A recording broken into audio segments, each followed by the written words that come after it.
Okay. All right. We got reports all over the place now, don't we? So Trae Young, does Trae Young make sense rebuilding with the Spurs and Victor Wembanyama?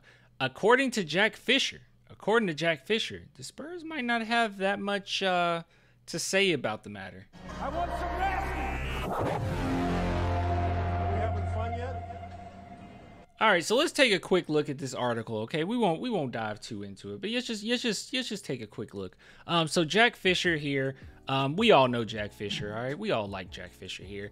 This is what he had to say about the San Antonio Spurs potentially getting Trae Young. So he says there's been several potential destinations for Young swirling around the NBA rumor mill. For months, San Antonio has no clear lead guard of the future, despite the strong table setting of Trae Jones, and league personnel believe the Spurs will explore their options for a long-term pick and roll partner for the 7'4". He's actually 7'5", isn't he? This is false reporting. Okay, we can just throw this whole article out the window.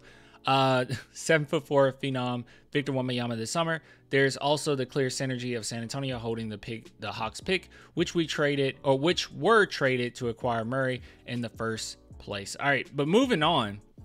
This is the one that got people talking. All right, this is the one that got people talking. So San Antonio personnel will be committing front office malpractice by not contemplating the opportunity to pair a league assist leader and high screen maestro like Young to pair with Victor Wembanyama. The Spurs have so far approached building around Wembanyama as an intriguing experiment where they will weigh all different kinds of variables around their rookie of the year. However, according to multiple league figures with knowledge of the situation, any Spurs plans of maneuvering to bring Young to San Antonio have been vastly overstated.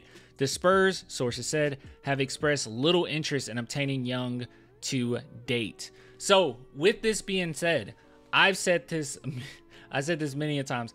I think that the Spurs will look at it, obviously. Like they already have. They're going to continue to look at it, see how things play out. I think the best opportunity for the Spurs getting Trae Young, which is kind of a weird one, is if time goes on and the Atlanta Hawks are stuck with a player that doesn't want to be there. Like time would have to go on in which their idea of trying to get so many picks and so many pieces to trade them away kind of diminish quite a bit. That's the only way I can see that the Spurs go in. Now, what's funny about that is the only way for that to happen would be after 2024 draft.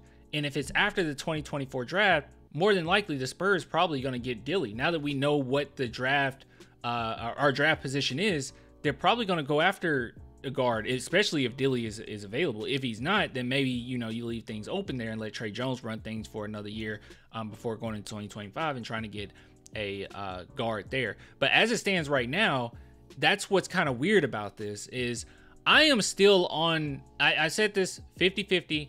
I think if you go after him, it's not a big whoop. If you don't, it's not a big whoop. You can't really lose here. The Spurs are in a great position.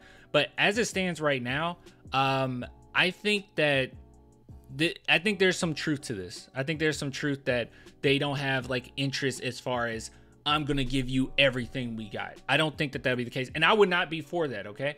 I think that the only way that I would be comfortable with it is if it's a first round pick and giving them their picks back or something like that. Like, I'm cool with that, right? I think that that's doable, especially since Spurs has so many picks.